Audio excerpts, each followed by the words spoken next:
So we'll have to see what it does here for Team Envy. Dignitas versus Envy, we're into picks and bans phase 1. We'll see what the teams have done for their homework. Yeah, and like we said about Dignitas, their changes were mostly communication, more English lessons, Big being added to the roster as opposed to Special. Big will be starting, and we'll see what that does to the bottom lane here. And Team Dignitas, remember, they played best when they were reactive to what the enemy was doing, but also they played best when Someday was actually on tanks, and he played to Chaser and Keen and Lod, and actually just kept roaming. So I want to see what happens here in this split. Are we going to see more of that Fiora for Someday, that split push monster, the guy that he's known to be?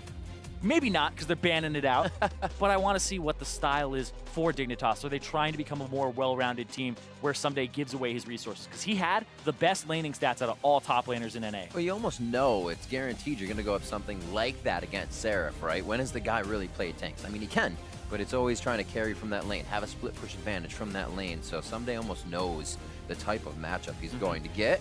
Denied in engage, and a little bit of that top lane from the Team Envy side. Same for Dignitas with Fiora and a bot lane focus in the Caitlyn. Ah, the ban at Hakuho as well. So Apollo and Hakuho, this is the bottom lane they love to run, the Caitlyn and the Zyra. Hakuho was really good at those mage supports, Malzahar, Zyra, etc. And kind of floundered on some others, but he definitely had standout performances where he could win his team the whole game. And some of Envy's victories came off of his late game plays with things like Zyra. Priority to come in now. Elise being seen quite a bit as of late. Now she will be banned out on the list. Chaser still has the opportunity to get Lise in later on, but Galio or Shen is what I would expect the first pick to be here, especially Galio, because he's just so safe with the Fiora ban. Huh? Really? Okay. So they go for the Thresh here. That is really interesting because I mean, he's a really good champion now. He has a very high win rate in solo queue. Playmaker, Big might be able to start things off with his debut here on Dignitas. Yesterday, Olay had 3 Thresh bans against him. Teams are definitely respecting that throughout practices and what they've seen.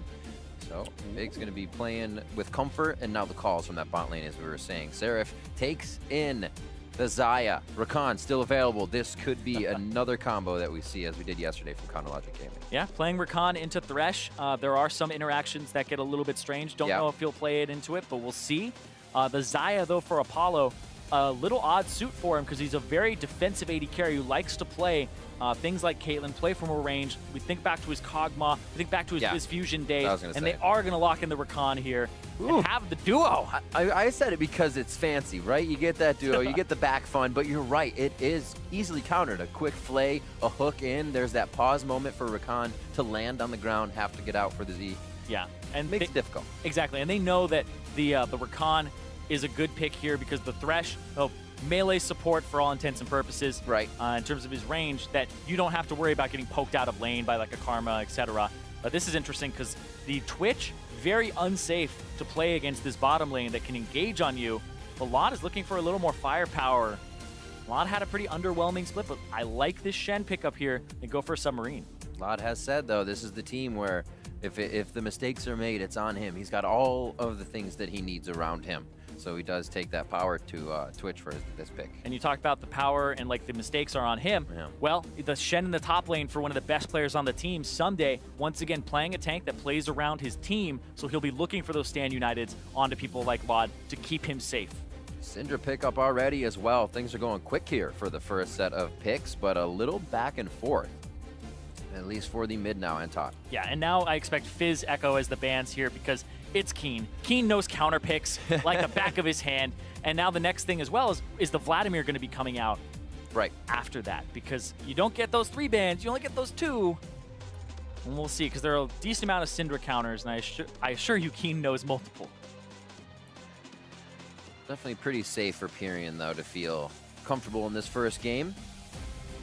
A lot of combo making, or I should say creation of combos that you can make with this team from left and right, the Fog of War, and you can instantly have an engage.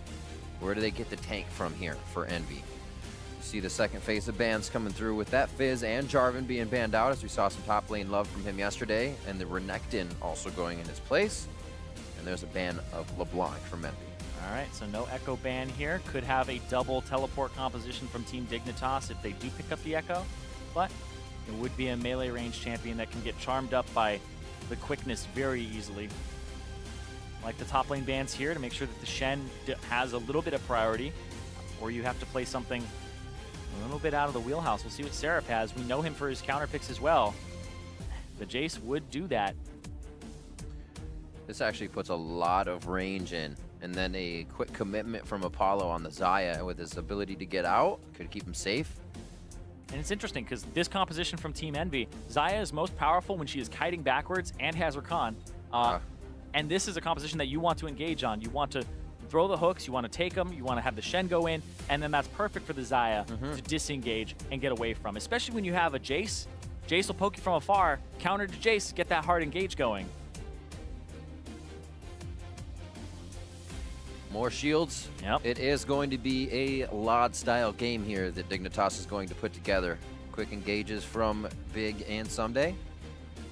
We'll see what they get out of the jungle here.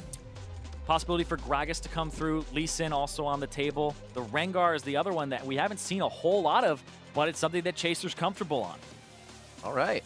So you have multiple ways to start a fight with Shen. Absolutely. 2 stealths, 2 ways to just flank laners. This could be pretty deadly for Team Envy if they don't keep their sides warded. Yeah, creating fog of war for Envy, that's the opposite one. Making sure they have vision to create these long-range attacks. The Ivern actually getting through the pick and ban phase, and that's 2 junglers from Envy that they banned out. Yeah. In that sense as well.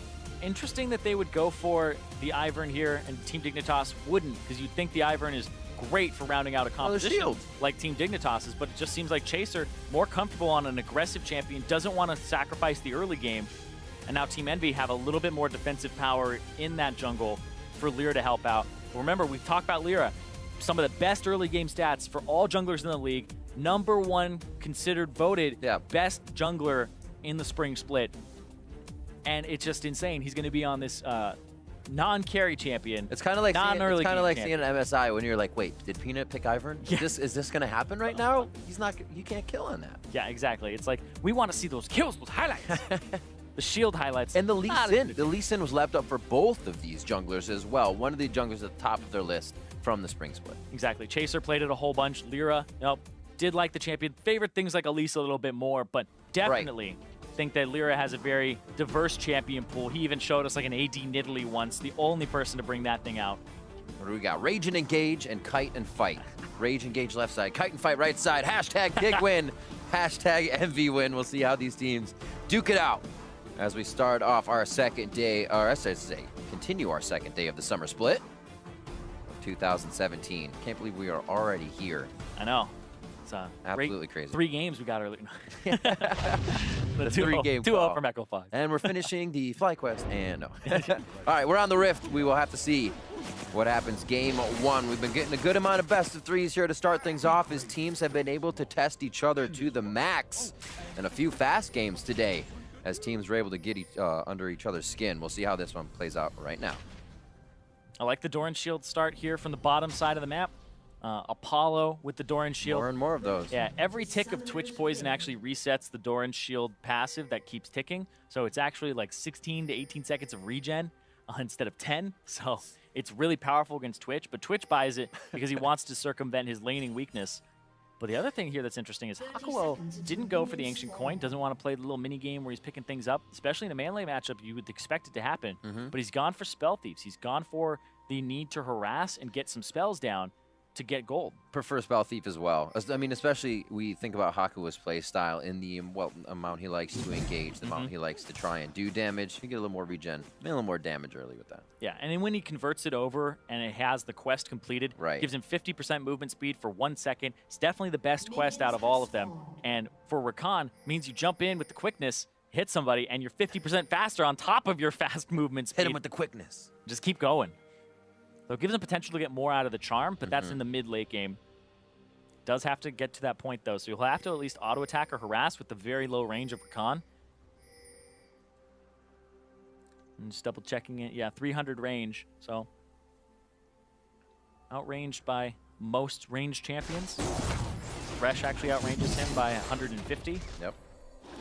So it's just a longer melee attack, but considered ranged.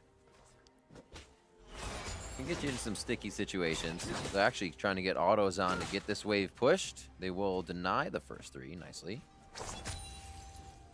And even more. Or just 1, actually. I'm sorry. I counted wrong. Let's count backwards. All good. And then perfect CS the first wave. This right here. Ugh.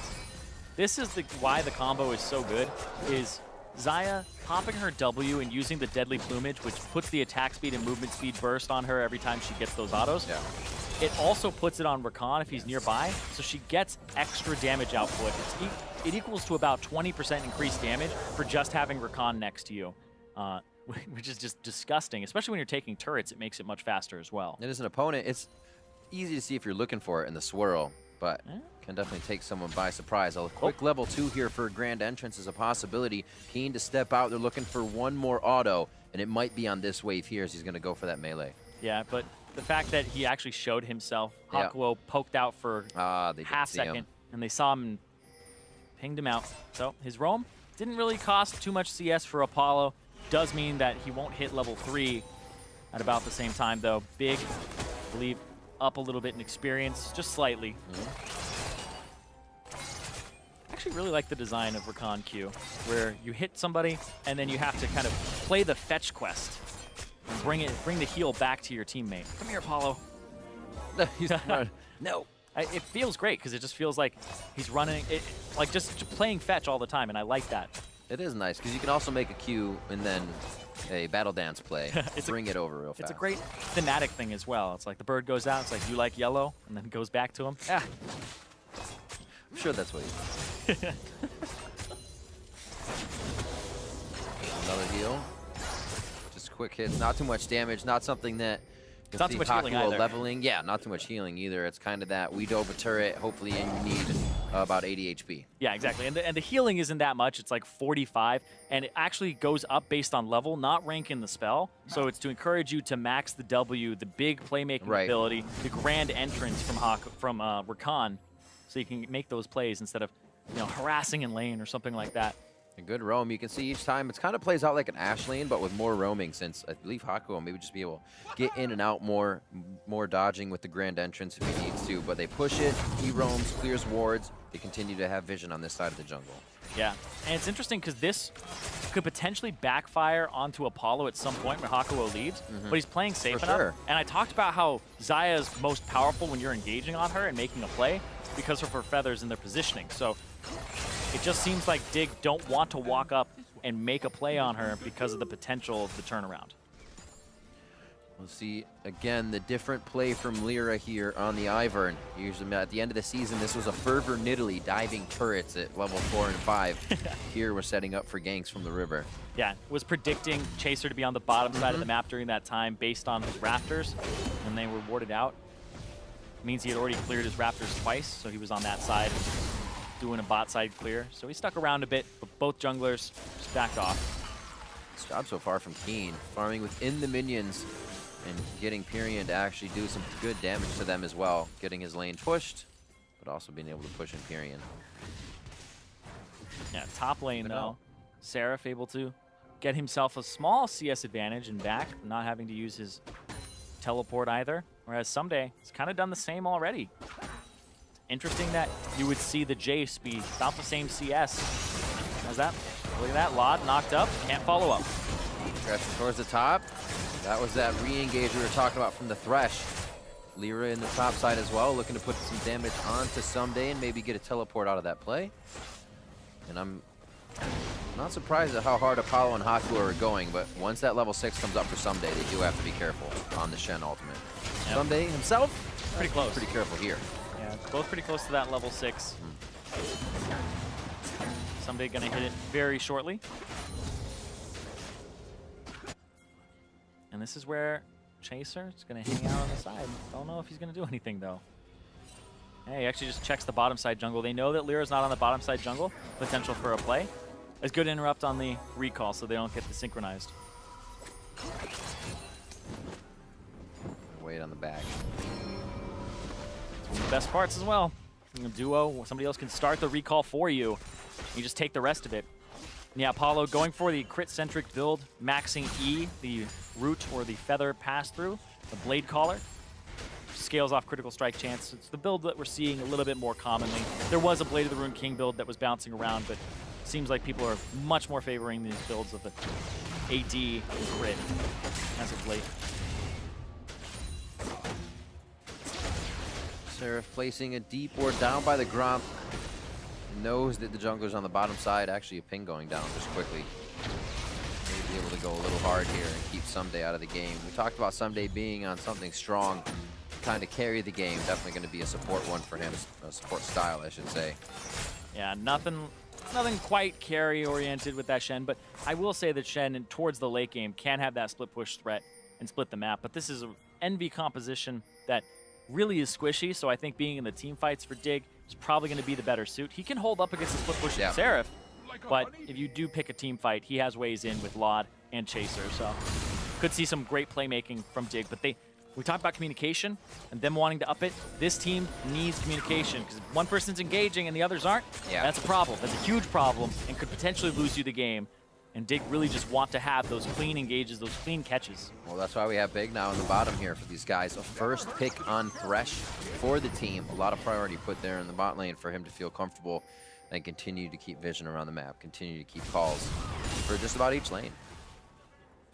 Well, they decide to go from here. A lot of wards being placed in by Envy. Wouldn't be surprised if something were to come about soon for them. Red buff being taken over by Lyra.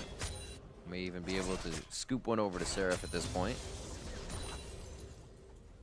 It's an Ocean Drake first, so not drawing too much attention. Pyrion coming back to the LCS, not too bad in lane, 76 to 69 on what was a third Syndra pick for them in the first round. Yep. Goes up against me. Wanted to make sure that they kept their jungler as well as their top laner safe in terms of picks. Yeah. Was actually very safe in that sense. Yeah, it was very interesting because it's also a bit of a deny. They took the Syndra, the Jace, knew what it was playing into. Apollo, looked like he wanted to maybe make a play there, because Lyra was there to follow up. Everybody's pretty hesitant at this point. The hook hit, it wasn't even a change of play in Apollo and Hakuo. They kind of took the fight as they were farming. Still no aggression from Laud and Big. Lyra has not been able to find these ganks though. Coming through lane efficiently, can't get it to happen. And Dignitas is kind of playing with a sixth sense here to keep themselves out of range. Yeah, Dig's comp, I mean, you could be like a big playmaking Thresh and try to like outplay bottom. That's such high variance and very risky. Why not just scale? Wait for level 6 for your jungler. Great, maybe Rengar will ulti at some point. Maybe you'll have a Shen ulti. I feel like Dignitas, when we talked about they play best when they're playing reactive, Envy are trying to play reactive right now, but they're shoving all their waves. And so Dignitas, well, they're in this position where, hey, we're waiting for a play to happen on us. We'll see one maybe happen topside here, because Seraph has pushed this up. And we also have Xayah and Rakan, Apollo, Hakuho have backed, and they're pushing up. Bot lane turret's getting hit. They're probably going to call to Someday. There could be some tricky stuff going on towards the top. And it was a pretty early entrance here from Lyra. Someday gets pushed off. They probably actually don't want to deal with him. They want the turret, so showing early doesn't even matter. Pushed off on the bot. First turret blood. It's very close. May go over to Envy on this one. A few more shots. It looks like they will be able to pick it up. Yep, Envy get it first with the help of having 3 people who really do want to auto-attack it. The Spell Thieves as well will add damage to that turret every time you hit it. And Rift Herald started up by Lyra. Daisy's going to be taking the brunt of the damage. It's a 10-minute Rift Herald trying to push it forward. We talked about the early game for Envy having the best in the league in spring. He's going to get help, right? He can run around it. He can solo this thing. Oh, he'll be good now with the shield. He'll get Hakuo as well with the Battle Dance. And a heal. Solid. It's a bummer. The eye won't open once it's at its last bit of HP, percentage-wise. So once it goes down past 2K, hold on though, Pyrion. Ulti from Laud. Do a fight, Laud. One more shot. He's going to be taken down. It looks like Pyrion could be all right on this one. Yeah, he's good. He's good. He's good. Squeeze tight. He's out. Ooh, but they got the Rift Herald. It's on Lyra right now. Doesn't have much mana to actually do anything here. Ward Wars. Ward Wars a shot over the wall. Seraph doesn't even take it. And they just hold up for a fight here. They don't know what's on the other side of an unwarded mid. Another Sightstone for Ivern, for Lyra. That's really interesting that we're seeing that more and more here. Instead of just going for the Tracker's Knife, people are really valuing that HP very highly here on Ivern. as well as having another ward. Yeah, the wards that Lyra's been placing all around the jungle are very apparent. Still hovering on the top side, you can just see someday clear as day. And now they have lane and the bot pushing. So continuing with Hakuo to push their wards up. The vision game has been pretty crazy here, right? Yeah, and Lyra setting up the Rift Herald mid. They knew that the back came through from Orianna. This turret, though, very healthy. And this just seems like one to put pressure on it. I'm just going to take it right down. That was underwhelming Rift Herald. He still had about 1.5 minutes or 2 minutes on it before he had to throw it down. They just wanted something in that mid lane. Interesting. I feel like it can become really efficient if you get the 2 shoulder wards down, which is over in the Raptor pit and the one off to the right that would come down from Baron. Then you can at least know what's behind it, step to the turret, and get some damage with a huge Rift turret. Yeah, but it didn't seem like they really wanted to actually go for anything there. They just wanted control of the bottom side of the map. That was one of those, let's just throw it out for damage. Yeah. Rift Heralds, a freebie. No first blood still, 13 minutes in. Playing defensively on EnVy's side, and Dignitas haven't really seen any of those combos. Big, and the team finally making their way in. He wants to be able to defend this. Moby boots almost get him in range, except for Battle Dance getting Hakuo out. Summoners are up around the map. We're looking at Tyrion to have his 2 down due to that last engage in the mid lane where he found 3 members of Dignitas. Dig will probably rinse and repeat, start to bring more members back here as we see them hovering around the Dragon Pit.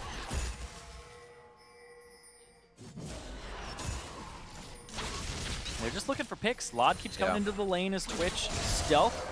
And then we also see Chaser just on the side. But EnVy are just playing safe as well. But I do feel like they get outscaled by Dignitas' comp slightly here. But not by a glaring margin or anything like that. Xayah's scaling is actually quite good, especially when you're engaging on her. The Ivern will fare very well in the late game. It's just the Jace who has to kind of get his split push on early. It's interesting as well because he's going for a Blade of the Ruined King. Right here, though, Hakuo going to face check, gets caught. Oh, they just turning it around. Pink ward in that brush. Apollo trying to do what he can as he throws down the ultimate. Seraph comes in, he goes to the skies, he's already in hammer form, so it's going to be real scary for him as he tries to flash to the back of the pit. Good damage from Lyra. Hakuo trying to get up. Lyra got first blood. Be backing out of this one. Lod is down in the fight. Chaser to the backside here. Someday's going to give himself up for the rest of the team. Keen not able to get in with a shockwave on a grouped up EnVy for that fight. That was big. That was honestly just back and forth, but really the turnaround there. Playing against the Rakan, a lot of people are still not used to it, but EnVy were right in position to counter there. Good counter from Hakuo as well as Apollo. And these guys, we've had heavy criticism as well of Apollo of not being like a very proactive player, but Xayah just seems like a champion that's great for him because if the fight starts, he's able to actually just turn it around. Because right here, you could get out as Hakuo, but instead turns on the quickness, taunts both of them, and then goes for the grand entrance for the knockup after. Seraph comes in, a lot of damage blocked there by Spirit's Refuge from Someday, and he tries to actually taunt up Seraph, but they don't have return damage there, they don't have their Orianna, they don't have Keen, and then Hakuo tries to make a play moving forward afterwards.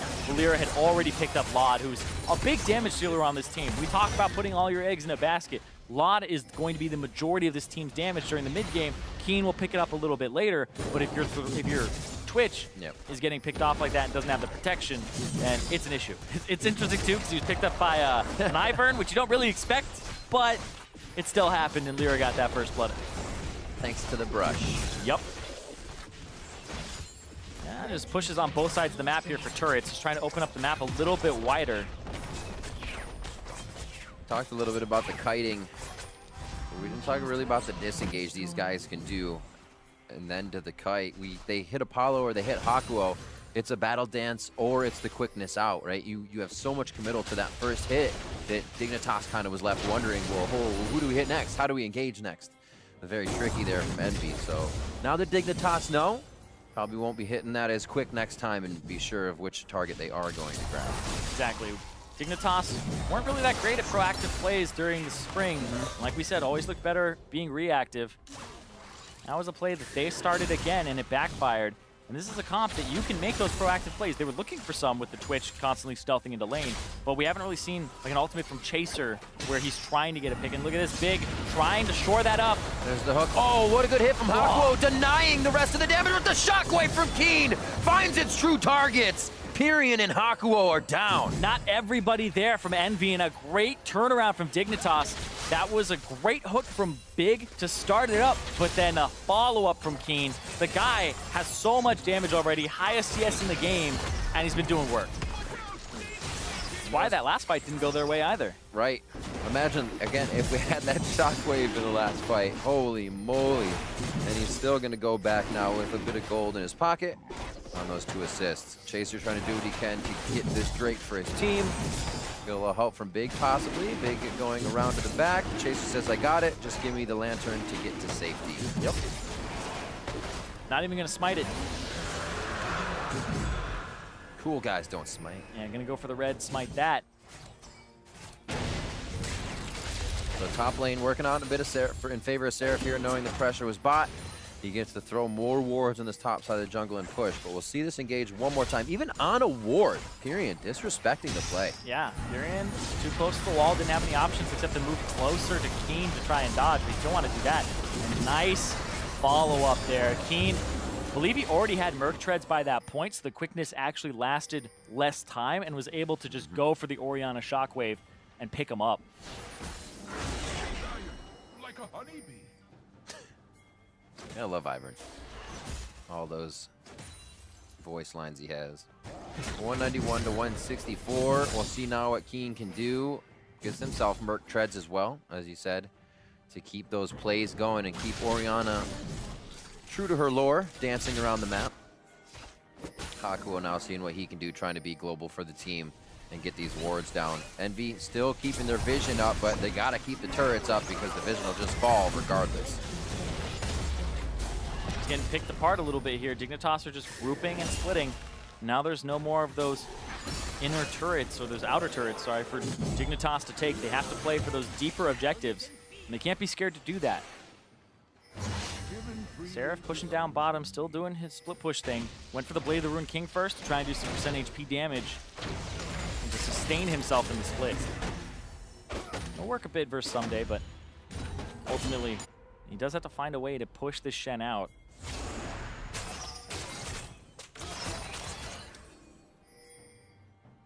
Combo back top once again.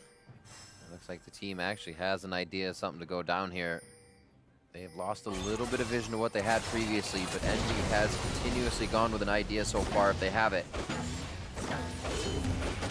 Seems like they actually pull off.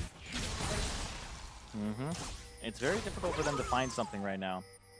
For both teams. Dignitas aren't doing the engage with the Rengar or the Twitch right now with Shen or the flanks. Right. They're just very afraid of the fact that there's disengage on Envy's side. But also Seraph, if you do make a play as Dignitas, it means your Shen is no longer in that lane, and Seraph could get a turret if it's properly disengaged by the rest of his team. It's a little paralyzing to try and make something happen. This is good as well. Bring it to the teleport. You're not going to be tricked by him showing up in lane, and then you bring the team down. Just going to go ahead and organize everybody in the same spot. A flash being blown, a Seraph overstaying his welcome after a taunt from Sunday. And mid lane is going to be pushed here. Lod and Big trying to make a call. Sorry, Lod and Keen. And have to watch their right side as they do not have vision. Yeah, push up mid. Try to route them that way. What's the Baron status look like here for this team? There's no wards in this area. You don't really respect that. And Keen's just going to drop out of vision and back. Pick himself up Luden's Echo, so a good back for him.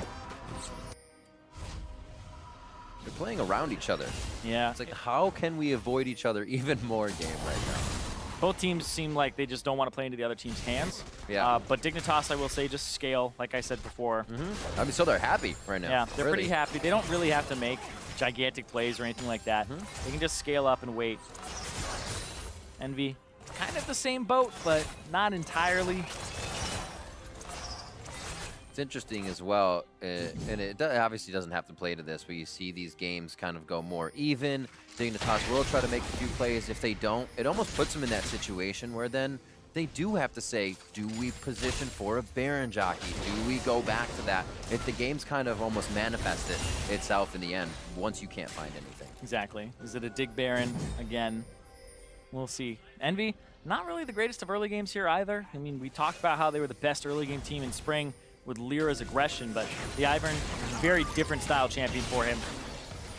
Mostly focused on vision control and taunted out here. Bit of a hit. There we have the ultimate from Chaser. Does not look like they're going to find too much. Lyra should be able to get out of this one alive. The redemption comes down from himself. A little bit of self-healing there.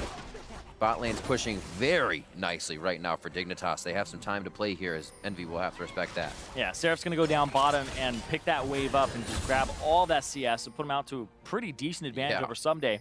But Someday still has both globals and can still kind of pull them across the map. But this Baron, I think you at least go for a start or a feint here. This is a Dignitas Baron, and I think this is easy. I think they get this. They just saw Twitch go in there. Oh, Big's going to try to play defense on the outside. The box is there very, very low. The Baron also is not taking too much damage.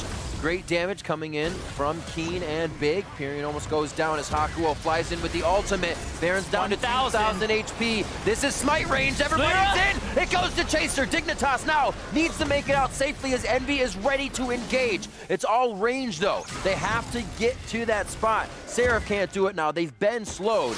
Good hits from Dignitas coming in. The Venom cast stopping the engage. Oh, Someday makes it out. Teleport in coming from Someday. He actually went to get that Stand United on his teammate. Gets hit up in the mid. Nicely done. The Stand United is faster as well. It takes 3 seconds as opposed to the 4.5, so he used that to get out right in time. If he had TP'd, that would have been him getting knocked up.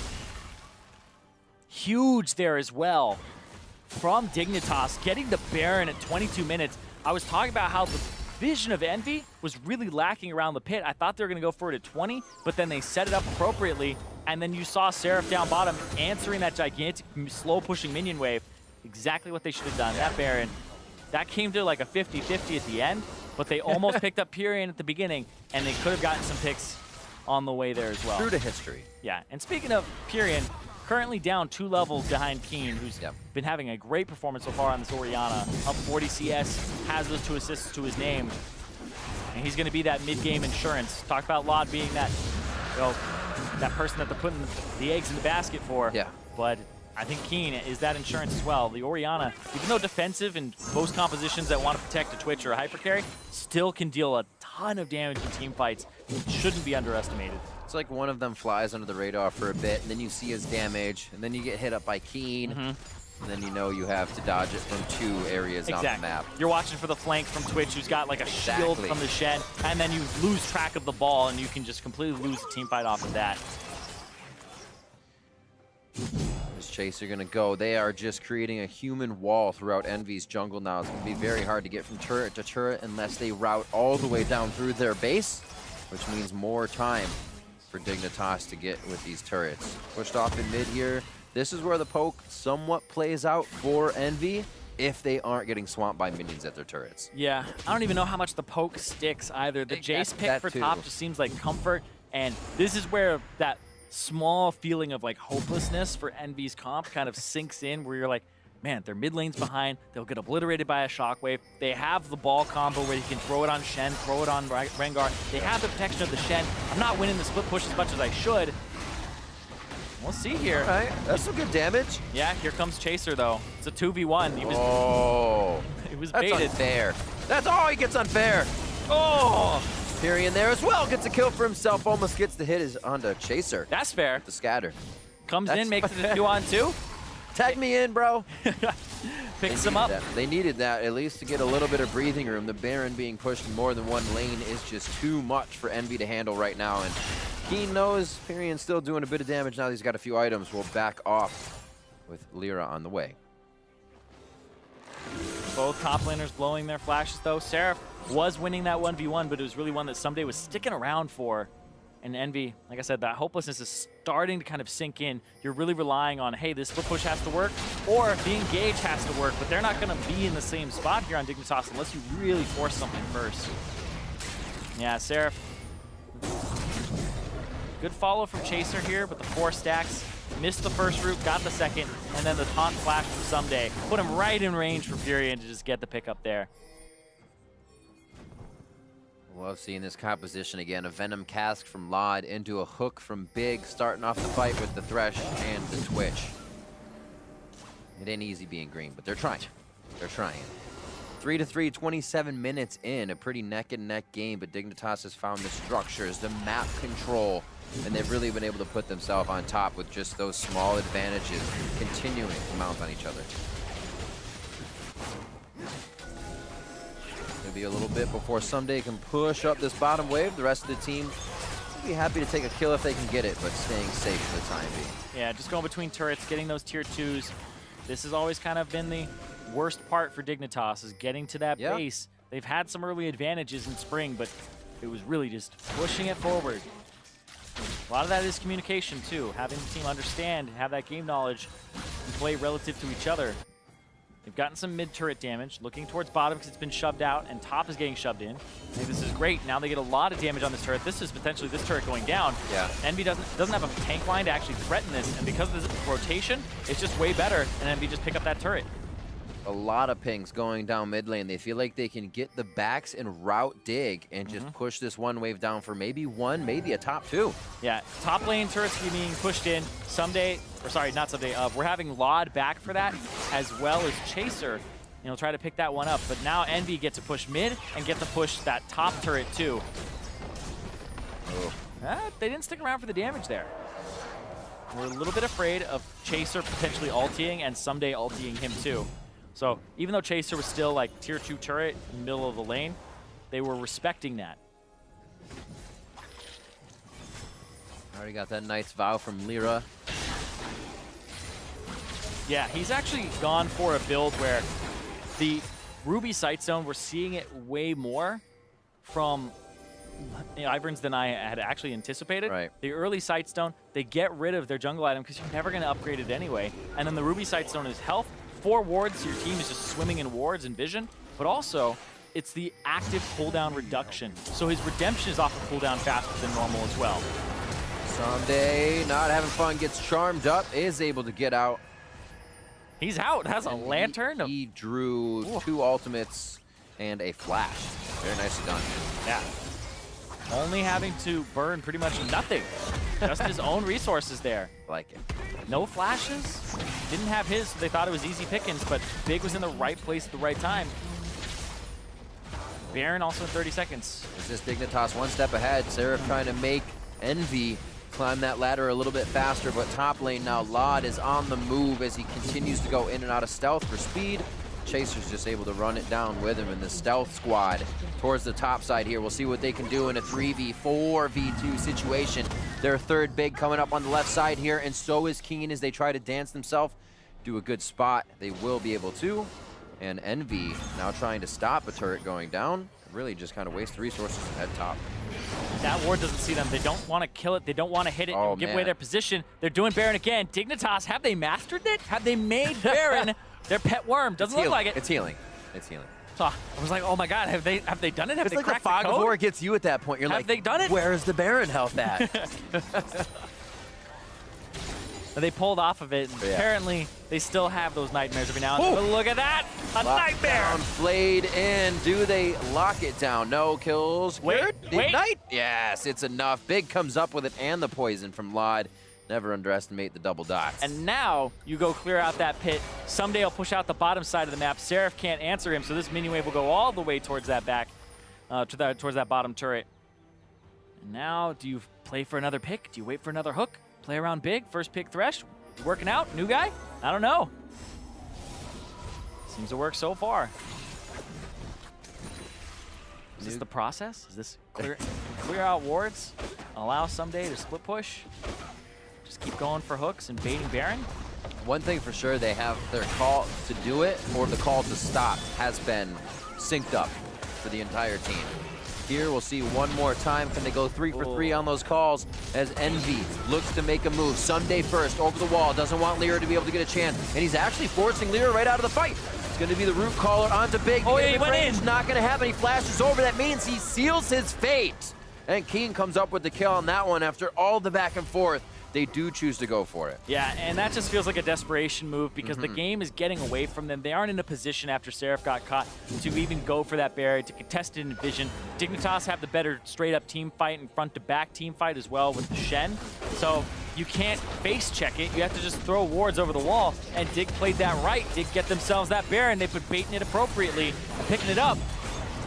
They're getting more turrets. They might crack the base, but that wave clear seems to be a little bit too strong at this moment. They have minions in every wave. Looks like they'll grab the ocean if they even want to. They should, just because it'll be uncontested. And back to do this once again, use the Baron buff at full, and make sure that you get more out of it.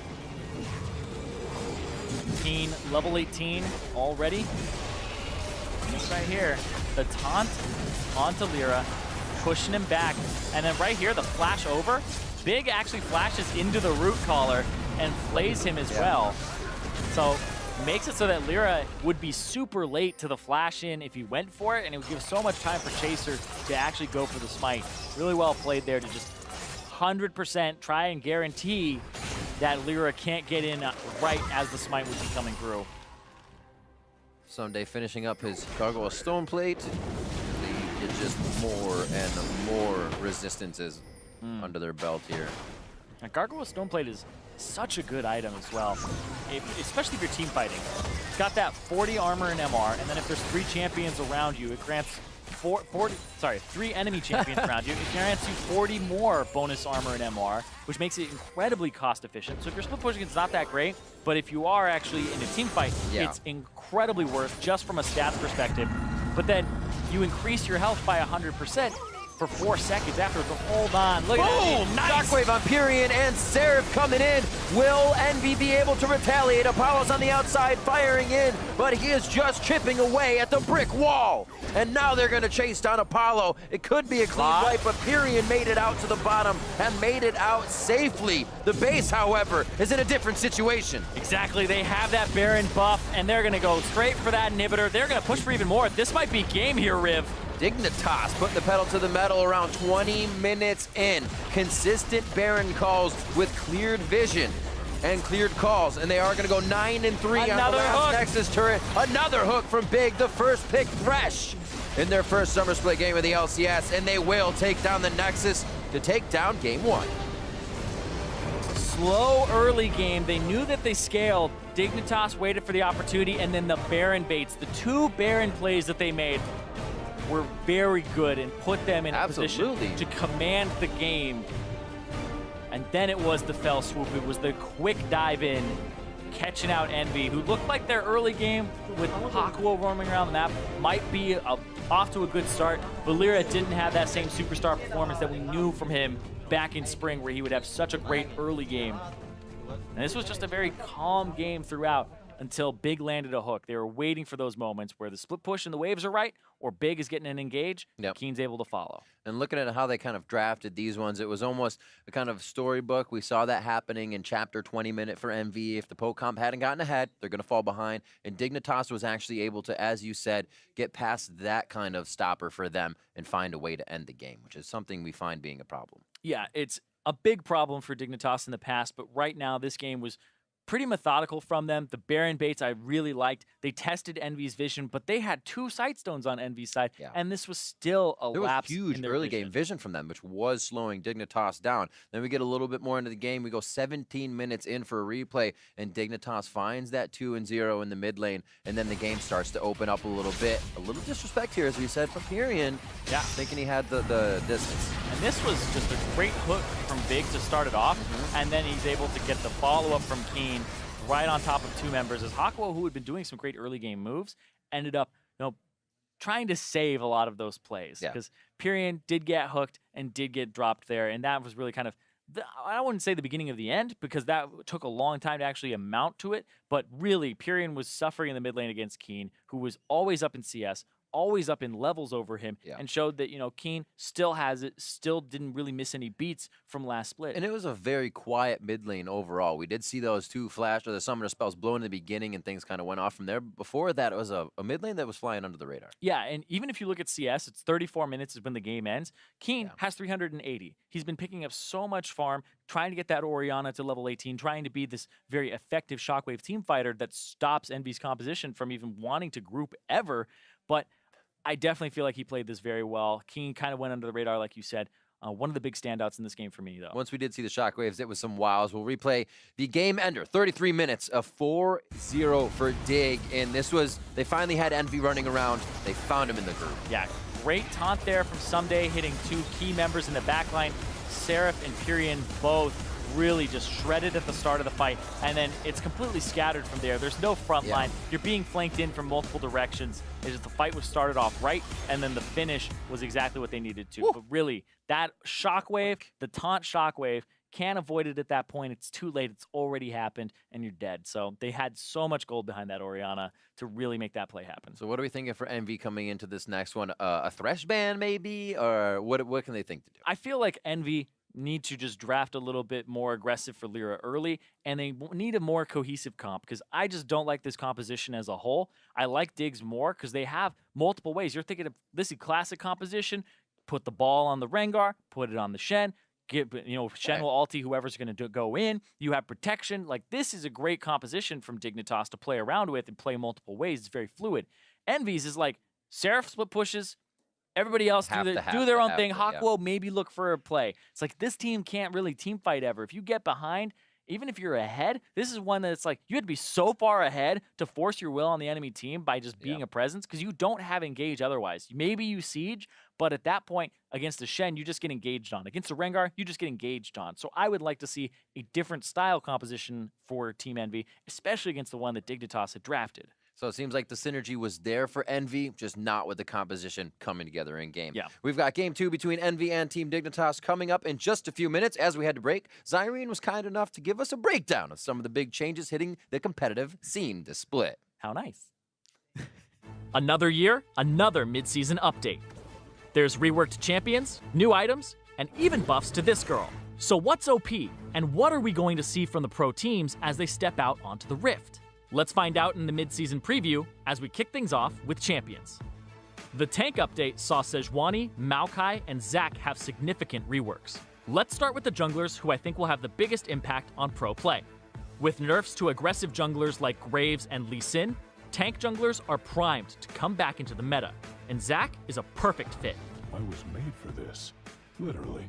His reworked Q has increased the speed of his jungle clear, keeps him healthier with more blobs, and provides additional CC in a fight. Zac's rework also kept his core competitive strengths intact, his long engage range, ability to gank mid from unique angles, and his tanky late game pattern. Throw on a new ultimate that can abduct enemies to either disengage them or pull them closer to his team, and Zac has it all. Sejuani is another tank jungler we may potentially see. Her passive makes her difficult to exploit, and her reworked permafrost has vastly improved her clear. This means she doesn't have a lot of the same weaknesses as other tank junglers. There's also the chance that she gets flexed around to other roles, like top or even support. And if a composition is looking for a little more CC and tankiness, Sejuani is definitely your girl. So what does this mean for the NALCS? In spring, the jungle was dominated by players who excelled on aggressive, carry-oriented junglers. These changes will favor junglers who prefer to play a damage-absorbing disruptive style, like Reignover, who struggled in spring, but might once again find his MVP form and help bolster Liquid out of their slump. Let's show them what we got! Happily! Now I want to take things down to the bottom lane. During the offseason, Xayah has emerged as one of the strongest markswomen. She has deceptive range from her passive, and feathers that dissuade playmaking with her ability to root those who don't watch their surroundings. If enemies do make it close to Xayah, she can also go untargetable, which is invaluable in pro play, as the ability to outplay and self-peel are crucial tools for ADCs. On his own, Rakan won't be as influential as his partner, but he can't be ruled out completely. He has a ridiculous amount of playmaking potential and could be picked up by supports that favor style. If the duo are ever going to take to the Rift together in pro play, then the bot lane I can see making the most out of their kit would be Aphromoo and Stixxay. The synergy they've developed over the past year and a half on CLG should be perfect for this champion duo. There have been significant changes to items across all roles, and we're going to start with the support quests that have been added to each of the 3 starting support items. Spell Thieves now gives you a 50% movement speed burst when you proc Tribute. This means that champions like Karma, Brand, and Zyra will be harder to lock down, and will have ways to close the gap unexpectedly to make their crowd control easier to land. This is better than the shield from Targon's, and far better than the skill point from Ancient Coin, which usually happens too late into the game for it to be truly impactful. Still keeping things in the bot lane, there are a few new options for ADCs in pro play. What's most interesting for the role is the changes to Runan's Hurricane. With the removal of on-hit damage from the secondary bolts, but the increased AD ratio, building a Runan's and Infinity Edge together will mean critting Hurricane bolts do the same damage as an auto attack. That's 3 autos for the price of 1, or 2,600 gold. This could see champions like Caitlyn and Jinx challenge the Blade of the Ruined King meta that was so prevalent at the end of spring. So keep your eyes on ADCs who have shown a propensity to carry, like Spring Split MVP Arrow or TSM's Doublelift, who comes back at a great time in the meta for his carry mentality. Now, we're going to take things to the top lane to talk about the changes to this girl. In Spring Split, the Rift Herald was underwhelming. Now that the Rift Herald is a turret-smashing behemoth, it will become highly contested. With the increased emphasis on Rift Herald, top lane is wide open, as long as your champion has a clear and effective way to establish dominance. Once they win the lane, secure Rift Herald, get the turret, and win game. These changes become even more interesting when you consider that top lane also happens to be one of the most stacked lanes in the LCS. The changes to Rift Herald are going to make for some explosive LCS action. Which teams will adapt the fastest and take control of Summer Split? Find out as the NALCS kicks off on June 2nd.